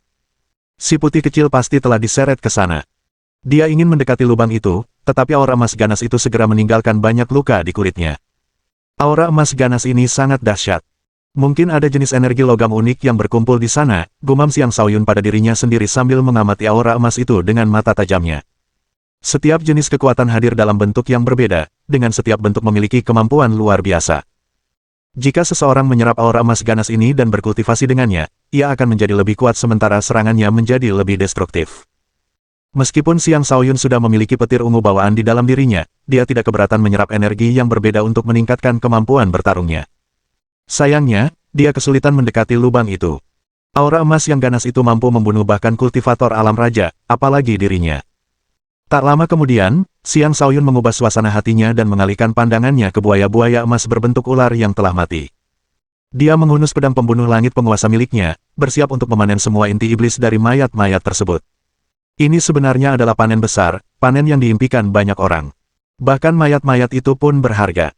Tetapi Xiang Shaoyun tidak mungkin mengumpulkan semuanya. Lagi pula, lautan kosmos astral miliknya hanya memiliki ruang penyimpanan seluas 10 meter persegi. Buaya serpentin emas memiliki tengkorak yang keras. Xiang Shaoyun tidak mampu membelah tengkoraknya hanya dengan menebas pedangnya. Sebaliknya, ia harus menyalurkan petir ungu bawaannya ke pedang tersebut sebelum ia benar-benar dapat membuka tengkoraknya. Tak lama kemudian, sebuah inti iblis muncul di hadapannya. Inti iblis itu tampak seperti manik bundar yang memancarkan cahaya keemasan dan diselimuti aura iblis yang pekat. Inti iblis tidak dapat dikonsumsi secara langsung. Seseorang harus memurnikannya terlebih dahulu dengan beberapa ramuan sebelum dapat dikonsumsi untuk meningkatkan kekuatan. Sebenarnya, inti iblis adalah bahan yang sangat bagus yang banyak diinginkan oleh para peracik pil. Xiang Shaoyun sendiri telah menyaksikan banyak proses pemurnian tersebut. Karena itu, ia menyimpan inti iblis di lautan kosmos astralnya. Setelah menemukan obat raja yang cocok, ia kemudian akan memurnikan inti iblis tersebut sebelum mengonsumsinya. Setelah membuka tengkorak sekitar selusin buaya ular emas, ia memperoleh 7 inti iblis. Jelas bahwa ini termasuk di antara binatang iblis terkuat di lembah tersebut. Saat Xiang Shaoyun memanen inti iblis ke-9-nya, dia menyadari sesuatu. Dia menemukan bahwa inti iblis ini juga memancarkan jejak samar energi emas ganas yang jauh lebih murni daripada yang dia peroleh saat mengonsumsi daging buaya ular emas.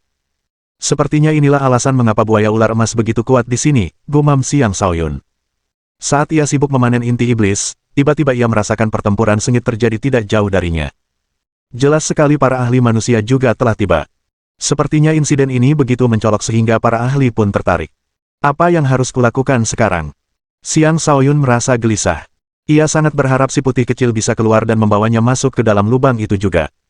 Namun ia juga menyadari betapa kecil kemungkinannya hal itu terjadi. Ia harus mengandalkan dirinya sendiri. Saat Xiang Shaoyun dengan cemas memikirkan solusi, pandangannya tertuju pada sebuah pohon emas. Di pohon itu terdapat 5 buah emas. Buah-buahan itu berbentuk seperti ular, tampak sangat mempesona dan hidup. Buah ular emas. Mata Xiang Shaoyun berbinar. Ini adalah obat spiritual tingkat tinggi, yang mengandung energi tak terbatas di dalamnya. Obat spiritual tingkat tinggi adalah kualitas terbaik yang bisa dimiliki ramuan obat di bawah obat raja. Xiang Shaoyun melesat maju dan memetik semua buah ular emas yang dilihatnya. Dia bisa langsung mencapai alam transformasi hanya dengan menelan salah satunya jika dia mau. Tapi ini bukan waktu yang tepat untuk itu. Dia harus memprioritaskan menyembunyikan dirinya. Saat Xiang Shaoyun sedang mencoba memutuskan di mana harus bersembunyi, dia menyadari bahwa aura emas jahat di dekat lubang itu mulai surut. Pada saat semua aura emas jahat itu telah surut ke dalam lubang, pancaran emas di area tersebut telah meredup secara signifikan. Raungan marah juga terdengar dari dalam lubang itu. Mengaum, mengaum. Raungan itu dipenuhi aura agung saat bergema berulang kali di dalam lubang. Berbeda dengan raungan pertama, raungan ini tidak lagi terdengar seganas sebelumnya. Saat ini, para ahli manusia juga telah tiba di atas lubang. Di sini, mereka tidak terganggu oleh raja-raja buaya ular emas yang tidak berani mendekat karena takut akan apapun yang ada di dalamnya. Adapun kelompok kultivator alam raja, mereka semua ragu-ragu apakah mereka harus memasuki lubang itu. Tiba-tiba, salah satu dari mereka melihat Xiang Shaoyun dan berkata, ada seorang pemuda di bawah sana. Mari kita sembunyikan aura kita dan lihat ke bawah sana, kata orang lain. Maka, para kultivator alam raja turun menuju posisi Xiang Shaoyun. Xiang Shaoyun sudah lama merasakan bahwa dia telah diperhatikan. Otaknya bekerja cepat, mencoba memikirkan sesuatu untuk menyelamatkan dirinya. Maka, ketika rombongan kultivator alam raja mendarat, Xiang Shaoyun hanya memegang kepalanya sambil berteriak berulang kali, jangan bunuh aku. Jangan bunuh aku. Nak, kamu dari akademi mana? Apa yang kamu lakukan di sini? Tanya Mo Chech. Apakah kalian Raja Buaya Ular Emas berwujud manusia? Kalian tidak bermaksud menjadikan aku hewan peliharaan manusia, kan? Tidak, tidak, tolong selamatkan bunga krisanku, teriak Xiang Shaoyun dengan ekspresi ketakutan. Berlagaklah seperti orang bodoh. Ini mungkin cara terbaik untuk menghilangkan kecurigaan mereka terhadapnya. Dia benar-benar tidak bisa memikirkan alasan yang bagus untuk menjelaskan bagaimana dia bisa sampai di sini. Lagi pula, ini adalah bagian terdalam dari lembah sungai emas yang dijaga oleh buaya ular emas yang tak terhitung jumlahnya dengan Raja Iblis di antara barisan mereka. Tidak masuk akal jika seorang kultivator alam astral dapat mencapai tempat ini dengan selamat. Raja Iblis, hewan peliharaan manusia. Apakah kau seorang murid yang diculik oleh Raja Buaya Ular Emas? Tanya orang lain. Tingkat kultivasi orang ini bahkan lebih tinggi dari Mo Chech. Dia adalah kultivator alam langit tingkat 7, tingkat akhir di alam langit. Dia adalah seorang tetua dari paviliun tepi awan dan namanya adalah Heluo. Adapun orang-orang di belakangnya, mereka semua adalah adik-adiknya dari paviliun tepi awan. Salah satu dari mereka tampak sangat familiar bagi Xiang Shaoyun. Orang itu berusia sekitar 30 tahun, yang termuda di antara mereka. Terlepas dari usianya, ia memancarkan aura ungu yang pekat. Berdiri di sana dengan punggung tegak lurus, ia bagaikan sambaran petir yang tak bisa dilihat langsung. Bab 128. Raja Petir Muda. Sebuah nama yang familiar muncul di benak Xiang Shaoyun. Dia masih ingat bahwa ketika dia mengumpulkan petir di pegunungan 100 binatang, seorang kultivator alam raja muncul untuk mencoba menjinakkan Raja Burung Kondor Petir. Orang itu persis adalah Raja Petir Muda ini. Saat itu, Xiang Shaoyun hanya bisa melihat Raja Petir Muda itu dari jauh. Karena itu, dia tidak pernah bisa melihat orang itu dengan jelas. Lagi pula, orang itu sedang sibuk bertarung saat itu. Karena itu, Xiang Shaoyun tidak terlalu memperhatikannya. Setelah merasakan kemiripan aura orang ini dengan aura Raja Petir Muda, Xiang Shaoyun menyimpulkan bahwa orang ini pastilah Raja Petir Muda yang sama. Raja Petir Muda adalah seorang pemuda tinggi dan tampan. Rambut ungunya berkibar tertiup angin, baju zirah petir menutupi tubuhnya, dan tangannya memegang tombak petir. Energi petir yang tebal dan dahsyat berputar di sekelilingnya, menunjukkan dengan jelas bahwa dia adalah seorang jenius kultivasi yang jarang terlihat. Raja Petir Muda juga merupakan murid pribadi dari wakil kepala paviliun tepi awan, Raja Petir. Baik di kota tepi awan maupun paviliun tepi awan, Raja Petir Muda termasuk dalam 10 murid terbaik di generasinya, dan nama aslinya adalah Zipoli. Merasakan tatapan Xiang Shaoyun, Raja Petir Muda itu membalasnya dengan pandangan acuh tak acuh. Kultivator alam astral tingkat 8. Dia tampak familiar. Raja Petir Muda merenung ragu-ragu. Selama insiden pegunungan 100 binatang, seluruh fokusnya tertuju pada burung kondor petir dan kesengsaraan petir. Karena itu, dia tidak memperhatikan Xiang Shaoyun. Bahkan jika dia berhasil melihat sekilas Xiang Shaoyun, dia tidak akan memikirkan kultivator yang tidak penting seperti itu. Apakah kalian para sesepuh umat manusia? Kumohon, bawa aku pergi dari sini. Raja Iblis semuanya makhluk mesum. Mereka semua mengaku akan mencabik-cabik bunga krisanku, kata Xiang Shaoyun dengan cemas, tampak seperti akan menangis. Mereka semua yakin bahwa Xiang Shaoyun mengatakan yang sebenarnya. Itulah satu-satunya penjelasan bagaimana seorang kultivator alam astral dapat mencapai tempat ini dengan selamat. Tidak, tunggu sebentar. Bahkan Raja Iblis di sini pun telah tewas terguncang oleh gelombang suara. Mengapa kau masih hidup? Tanya Raja Petir Muda tiba-tiba. Harus diakui bahwa Raja Petir Muda adalah orang yang cukup jeli. Dengan pertanyaan itu, semua orang kembali memusatkan perhatian pada Xiang Shaoyun. Aku tidak tahu. Aku benar-benar murid istana balai bela diri. Lihat, ini piring giokku. Xiang Shaoyun mengertakkan giginya dan memutuskan untuk terus berpura-pura bodoh. Sambil berbicara, dia menunjukkan piring gioknya kepada mereka. Ketika Mo Che mengambil piring giok itu di tangannya, kekaguman terpancar dari matanya, dan dia berkata, kau benar-benar memiliki 4.350 poin. Dialah yang mengumumkan aturan untuk pertempuran kota tahun ini. Karena itu, dia tentu menyadari apa arti 4.350 poin. Satu buaya ular emas iblis agung tingkat pertama bernilai 200 poin. Karena Xiang Shaoyun memiliki lebih dari 4.000 poin di piring gioknya, itu setara dengan membunuh lebih dari 200 buaya ular emas iblis agung tingkat pertama. Namun, anak ini hanyalah kultivator alam astral tingkat 8. Jadi bagaimana dia bisa mencapai itu? Bahkan kultivator alam transformasi tingkat awal pun tidak bisa mengumpulkan poin sebanyak itu hanya dalam 10 hari. Baiklah, karena dia salah satu murid yang ikut serta dalam kompetisi, lupakan saja dia. Prioritas utama kita adalah mencari tahu apa yang terjadi di sini, kata Heluo.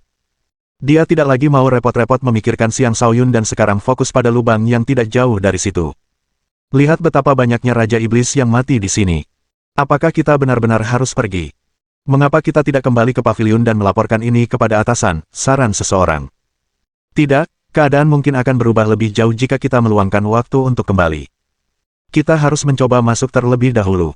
Kita akan memikirkan sesuatu jika kita benar-benar tidak bisa berbuat apa-apa, kata Heluo. Maka, kelompok itu mulai mendekati lubang tersebut dengan hati-hati. Semuanya tenang dan tidak terjadi apapun saat mereka mendekati lubang. Di pintu masuk lubang, mereka melihat ke dalam dengan tatapan penuh pertimbangan. Apakah kami boleh masuk? Mereka ragu-ragu. Aku melihat beberapa batu emas baja. Ada begitu banyak batu emas baja di sana, seru Mo Cheng tiba-tiba. Batu emas baja adalah material langka yang mampu menempa peralatan raja dan merupakan material yang sangat berharga. Benar-benar ada batu emas baja di sana. Aura emas pekat dan ganas juga keluar dari dalam lubang itu. Benarkah ada harta karun tersembunyi di sana? Gumam Heluo sambil matanya berbinar. Jadi, kita masuk atau tidak? Tanya seseorang. Jika kita masuk seperti ini, kita pasti akan mati. Aura di dalam sana adalah aura emas jahat yang murni. Kita hanya bisa berjaga dan menunggu bala bantuan dari paviliun, kata orang lain. Yang lain juga mengangguk setuju. Mereka semua mengerti bahwa apapun harta karun yang ada di bawah sana, itu bukanlah sesuatu yang bisa mereka bawa pergi hidup-hidup. Mereka tidak bisa bertindak gegabah. Kenapa tidak kita kirim pengintai untuk menjelajahi lubang itu dan melihat apakah ada sesuatu yang keluar darinya, saran Raja Petir Muda sambil mencibir. Tepat setelah mengatakan itu, sosoknya berkedip dan menghilang. Kemudian dia muncul tepat di depan Xiang Shaoyun yang sedang berusaha menyelinap pergi. Kakak, ada yang bisa saya bantu? Tanya Xiang Shaoyun. Raja petir muda tak mau repot-repot berkata apa-apa. Ia langsung meraih Xiang Shaoyun sebelum menyeretnya ke dalam lubang. Poli, apa yang kamu lakukan? Dia adalah seorang murid yang ikut serta dalam kompetisi, kata Mo Chech. Sudah biasa murid-murid mati selama kompetisi. Sebaiknya kita manfaatkan dia untuk mengintai lubang itu, kata Raja petir muda dengan seringai jahat. Tepat setelah mengatakan itu, dia melemparkan Xiang Shaoyun ke dalam lubang. Xiang Shaoyun akhirnya mengerti apa yang sedang terjadi. Ia segera meraih tepi pintu masuk lubang dan menatap tajam Raja petir muda. Kau memperlakukan nyawa manusia seperti rumput. Oh, kau punya waktu reaksi yang cukup cepat, ya. Sayang sekali, nyawamu tak berharga di mataku, kata Raja petir muda sebelum melayangkan tendangan ke arah Xiang Shaoyun. Xiang Shaoyun tidak berniat untuk dikirim ke dasar lubang itu. Dia akan berubah menjadi gumpalan darah jika itu terjadi. Sialan kau, teriak Xiang Shaoyun dengan marah. Namun sebelum ia sempat mengerahkan seluruh kekuatannya, kaki Raja petir muda telah mendarat di wajahnya, membuatnya merasa pusing. Darah menyembur keluar dari hidungnya. Jarak antara dirinya dan kultivator alam raja terlalu lebar. Dia benar-benar tak berdaya di hadapan lawan ini. Tendangan itu menyebabkan Xiang Shaoyun kehilangan keseimbangan dan jatuh ke dalam lubang besar. Poli, kau. Mo Chech sangat marah dengan tindakan ini. Namun, ketika ia teringat akan guru hebat yang dimiliki Raja petir muda, ia menelan kata-kata yang tersisa untuk diucapkannya. Jangan khawatir, Komandan Mo. Lebih baik kita fokus untuk melihat apakah ini akan menyebabkan perubahan apapun, kata Raja petir muda. Dia sama sekali tidak peduli dengan kemarahan Mo Chech. Tatapannya terfokus pada lubang itu. Heluo dan yang lainnya memiliki reaksi yang sama. Di mata mereka, Xiang Shaoyun hanyalah serangga. Kematian serangga tidak layak untuk dibicarakan. Maka, semua orang menatap ke dalam lubang dan menyaksikan aura emas ganas yang mengamuk seketika menelan Xiang Shaoyun. Darah terlihat berceceran di mana-mana. Begitu saja, sebuah nyawa lenyap di depan mata mereka. Sepertinya aura emas jahat ini sangat pekat. Apakah ini wilayah kekuasaan Kaisar Iblis? Kata Heluo sambil memasang ekspresi serius di wajahnya. Jika terjadi badai petir di sini, tidak akan sulit bagiku untuk membelah tempat ini dengan kekuatan petir. Sayangnya, tidak mudah untuk meminjam kekuatan petir alami, keluh Raja petir muda. Ia kemudian melanjutkan, kita harus mengirim seseorang kembali dan melaporkan hal ini. Bab 129. Xiang Shaoyun merasa dia akan benar-benar mati kali ini. Aura emas tebal dan ganas mengelilinginya dan mencabik-cabik kulitnya, seolah-olah dia berenang di danau penuh pisau. Banyak luka sayatan tertinggal di dagingnya yang baru tumbuh, yang sekeras baja, dan darahnya menyembur kemana-mana. Rasa sakit yang hebat akibat dipotong hidup-hidup sungguh tak tertahankan. Xiang Shaoyun meraung histeris. Rasa sakitnya bahkan lebih buruk daripada tersambar petir. Pada saat kritis ini, naga ungu yang tersembunyi di tulang petirnya terbangun. Naga itu keluar dan membentuk gumpalan petir ungu bawaan yang menyelimuti tubuh Xiang Shaoyun dan melindunginya. Mengaum, mengaum. Saat naga ungu meraung, aura seorang raja yang dimiliki Xiang Shaoyun terpancar. Pada saat yang sama, proyeksi seekor harimau juga muncul di sekitarnya. Sementara itu, pedang pembunuh langit penguasa di lautan kosmos astralnya mulai memancarkan gumpalan energi petir yang memperkuat harimau tersebut, membuatnya semakin kuat hingga setara dengan naga ungu. Kehadiran naga dan harimau. Naga dan harimau itu mengelilingi Xiang Shaoyun seperti penjaga. Mereka meraung berulang kali sambil melindungi Xiang Shaoyun dengan sekuat tenaga, mencegahnya dari kematian akibat tebasan. Sayangnya, ada batas kekuatan mereka. Ini adalah tempat dengan energi emas ganas yang terkonsentrasi. Gelombang energi penghancur mencabik-cabik naga dan harimau itu, meninggalkan luka di sekujur tubuh mereka. Jika ini terus berlanjut, Xiang Shaoyun akan segera berubah menjadi daging cincang. Xiang Shaoyun berusaha sekuat tenaga untuk menyelamatkan dirinya. Dia bahkan mengaktifkan sepenuhnya 9 bintangnya. Namun, perjuangannya tampak sia-sia. Aku tidak mau menerima ini. Aku tidak mau. Xiang Shaoyun meraung histeris. Akhirnya, ketika semua pertahanannya hancur berkeping-keping, termasuk baju zirah rajanya, dia akhirnya tenggelam dalam keputusasaan. Tiba-tiba, raungan terdengar dari bawahnya. Kemudian, aura emas ganas yang tak terbatas mulai terpecah, membentuk terowongan yang bebas dari aura emas ganas, memungkinkan Xiang Shaoyun jatuh langsung ke bawah melalui terowongan tersebut. Bang! Tubuh Xiang Shaoyun yang terluka parah terhempas ke tanah, membuatnya merasa seolah tulangnya patah akibat jatuh. Apakah itu si putih kecil? Xiang Shaoyun bertanya-tanya dengan sisa kesadaran terakhir yang dimilikinya. Kemudian dia pingsan. Sementara itu, pertempuran kota telah ditunda karena serbuan buaya serpentin emas. Para murid tidak memiliki cara untuk melawan serbuan tersebut dan lebih dari setengah dari mereka telah tewas. Jika terus berlanjut, semua murid akan menjadi santapan binatang buas sebelum bulan berakhir. Karena itu, akademi-akademi tersebut terpaksa menarik murid-murid mereka dari kompetisi. Tentu saja, beberapa dari mereka juga memiliki firasat bahwa alasan sebenarnya adalah karena rahasia lembah sungai emas akan segera terungkap. Terlepas dari alasannya, para tetua dari berbagai akademi menarik murid-murid mereka untuk mencegah kerugian yang lebih besar. Tan Guanghua dan Jie hanya mampu menyelamatkan sedikit lebih dari 20 murid mereka dari lembah tersebut. Hanya setengah yang selamat. Tan Guanghua bertanya dalam hati, hatinya terasa sakit. Dia tahu setiap pertempuran kota sangat kejam, tetapi mereka belum pernah mengalami kerugian yang begitu besar. Seharusnya orang tahu bahwa belum genap 10 hari sejak dimulainya kompetisi. Wakil kepala istana, ada terlalu banyak buaya ular emas. Bahkan Raja Iblis pun muncul. Kita beruntung setengah dari kita selamat, kata Mo Zu dengan ekspresi muram. Setelah itu, murid-murid lainnya mulai mengeluh. Semuanya baik-baik saja, tetapi tiba-tiba, buaya-buaya emas berbentuk ular itu mengamuk. Gelombang demi gelombang mereka menyerbu keluar. Jika kami sedikit saja lambat, kami juga akan terinjak-injak sampai mati. Kurasa aku mendengar auman harimau. Auman itu seperti mimpi buruk. Sangat menakutkan sampai kakiku lemas saat mendengarnya. Kurasa auman itu membuat semua buaya emas berbentuk ular ketakutan dan berhamburan. Aku juga mendengar raungan itu. Kedengarannya seperti harimau Raja Iblis. Benar-benar menakutkan, dan gelombang suaranya menyebar seperti tsunami. Saat itulah buaya-buaya serpentin emas mulai mengamuk. Aku tidak tahu apa yang terjadi, tapi aku tahu aku tidak akan pernah lagi berpartisipasi dalam pertempuran kota. Apa bedanya dengan bunuh diri? Seekor buaya emas berbentuk ular telah merobek salah satu lenganku. Jika kakak senior Gong tidak menyelamatkanku, aku terisak-isak. Para pemuda yang selamat itu semuanya dipenuhi rasa takut. Baik Tan Guanghua maupun Jie Si tersenyum getir. Mereka jelas menyadari bahwa para murid yang selamat telah kehilangan keberanian mereka.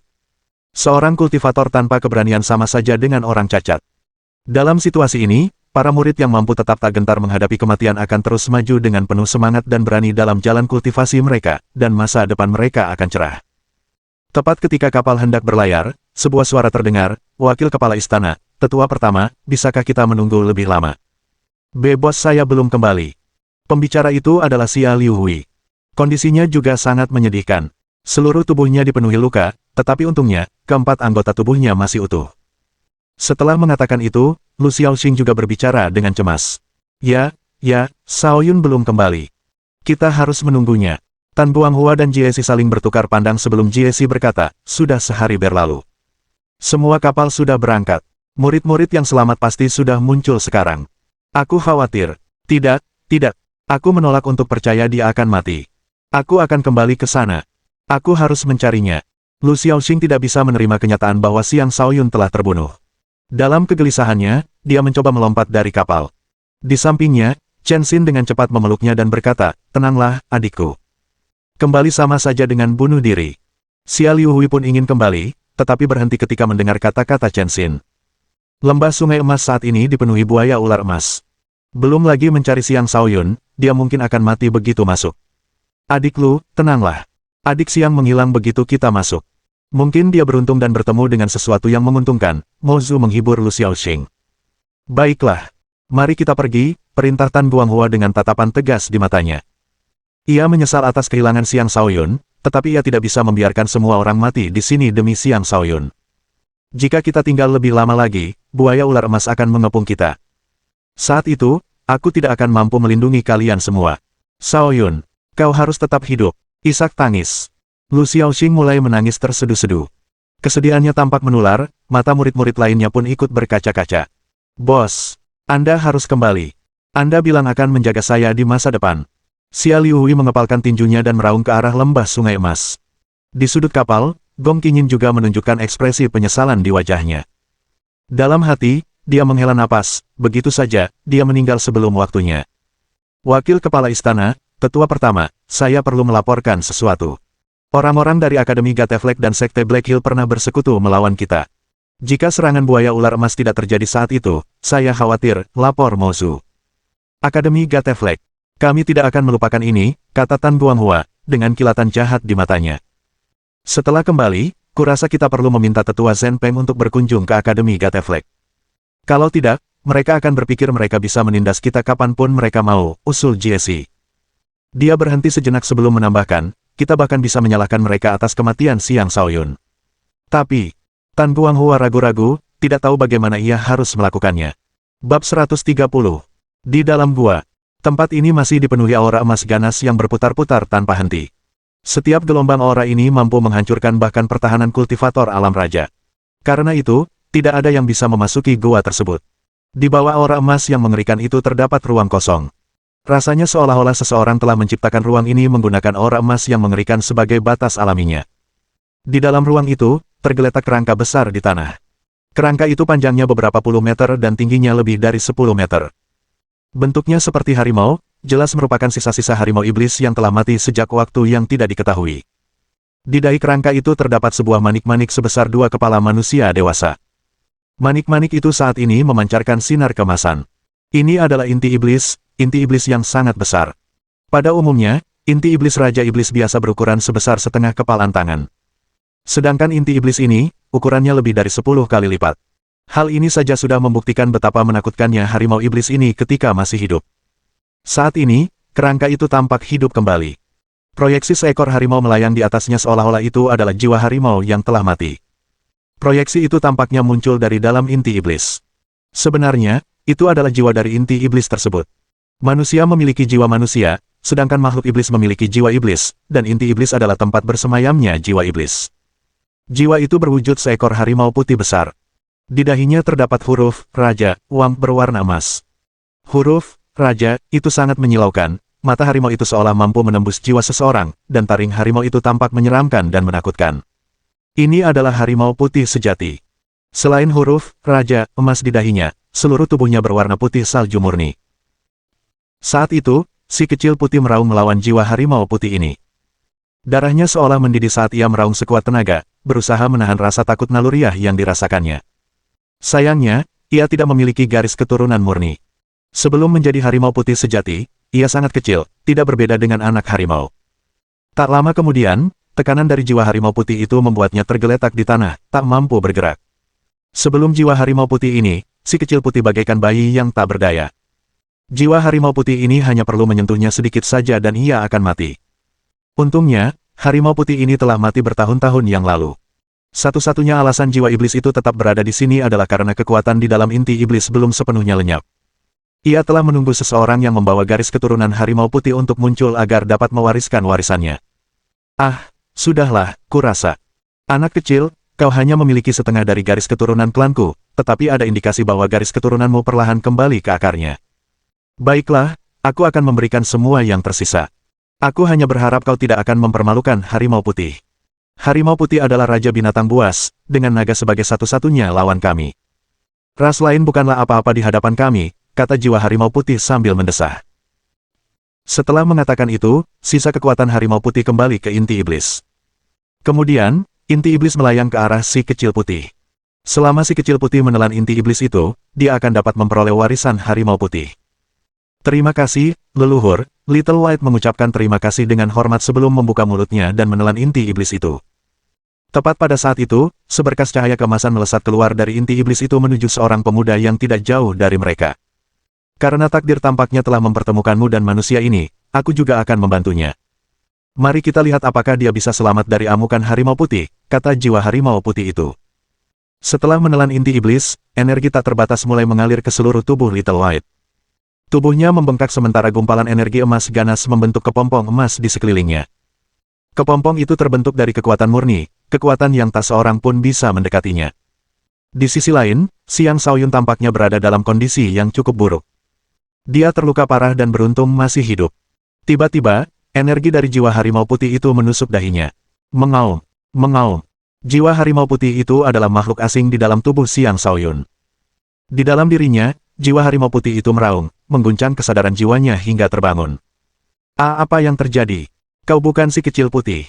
Jiwa Xiang Shaoyun berteriak kaget ketika melihat jiwa harimau putih ini. Aku adalah harimau putih, Raja Binatang Buas. Manusia hina, tunduklah di hadapanku, perintah jiwa harimau putih itu. Oh, apakah kau benar-benar harimau putih? Spesies yang menduduki peringkat kedua dalam daftar binatang buas, tanya Xiang Shaoyun dengan takjub. Dia yakin harimau putih di hadapannya ini adalah harimau putih asli. Lagi pula, tekanan yang dia rasakan dari harimau putih ini jauh lebih besar daripada tekanan yang dirasakan Little White. Tentu saja, tunggu, apa? Apa maksudmu dengan tempat kedua? Kami, Harimau Putih, adalah raja dari semua binatang, jawab jiwa harimau putih itu dengan kesal. Tapi kukira naga menempati peringkat pertama. Jangan pernah bermimpi menipuku. Aku orang yang berpengetahuan luas, balas Xiang Shaoyun. Omong kosong. Kami, Harimau Putih, adalah penguasa langit. Kami mampu mencabik-cabik naga, menelan burung merah, dan menginjak-injak kura-kura hitam hingga hancur. Kami ditakuti oleh semua makhluk di bawah langit, teriak jiwa harimau putih itu dengan marah. Deru itu membuat pandangan Xiang Shaoyun kabur dan suara dengung terus terdengar di telinganya. Ia merasa jiwanya akan hancur karena dahsyatnya gelombang suara itu. Anak manusia, hadapi murka harimau putih. Amarah harimau putih. Jiwa harimau putih berhenti berbicara dan mulai memancarkan aura emas ganas tak terbatas yang melesat ke arah Xiang Shaoyun. Kemarahan harimau putih adalah hasil kombinasi antara energi emas yang ganas dan kehadiran harimau. Keduanya bergabung dan berubah menjadi badai yang menerjang ke arah Xiang Shaoyun. Bahkan satu hembusan kemarahan harimau putih saja sudah cukup untuk mencabik-cabik jiwa Xiang Shaoyun, yang hanya akan berujung pada kematiannya. Pada saat kritis ini, seekor naga dan seekor harimau keluar dari pedang pembunuh langit penguasa di lautan kosmos astral miliknya dan mulai menjaga jiwa Xiang Shaoyun. Pedang pembunuh langit penguasa adalah senjata spiritual. Itulah sebabnya ia dapat secara otomatis melindungi pemiliknya. Sayangnya, kerusakannya sudah terlalu parah. Jika tidak, kehadiran naga dan harimau di dalamnya tidak akan begitu lemah. Meskipun begitu, itu berhasil memberi Xiang Shaoyun sedikit waktu untuk bernapas. Setelah berpikir sejenak, dia segera menyadari bahwa dia saat ini berada di ruang dalam pikirannya. Ini adalah wilayahnya. Di sini, dia memiliki keuntungan sebagai tuan rumah. Dan jika jiwanya hancur, dia pasti akan mati. Aku harus membalas. Xiang Shaoyun mengertakkan giginya. Dia tidak ingin mati. Sama sekali tidak. Dia harus memikirkan cara untuk menghadapi jiwa harimau putih ini jika dia ingin tetap hidup. Mengaum, mengaum.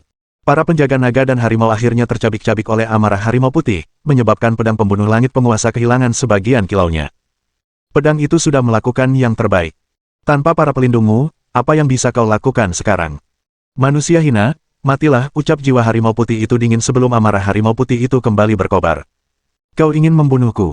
Bermimpi saja. Karunia insting. Karunia visualisasi. Aktifkan. Xiang Shaoyun tidak punya pilihan lain selain mengerahkan semua yang dimilikinya. Seketika, ruang di dalam kepalanya berubah menjadi ruang yang gelap gulita. Kegelapan menyelimuti segalanya, termasuk jiwa harimau putih. Jiwa harimau putih meraung saat mulai meronta. Kegelapan harus diusir. Mohon dukungan dari omom ante-ante sekalian, buat subscribe atau sharekan novel Mimin ke Facebook kalian, agar channel Mimin bisa terus berkembang. Dengan begitu, Mimin bisa lebih semangat untuk up novel seru lain ke depannya. Buat teman-teman yang sudah subscribe dan sharekan novel Mimin, Mimin ucapkan terima kasih sebanyak-banyaknya. Sekiranya teman-teman menghadapi masalah video diputar dalam bahasa Inggris, coba tukar kepada bahasa Indonesia original melalui cara ini. Semasa mendengarkan, pencet tombol setting di atas kanan video, pilih audio track dan tukar bahasa.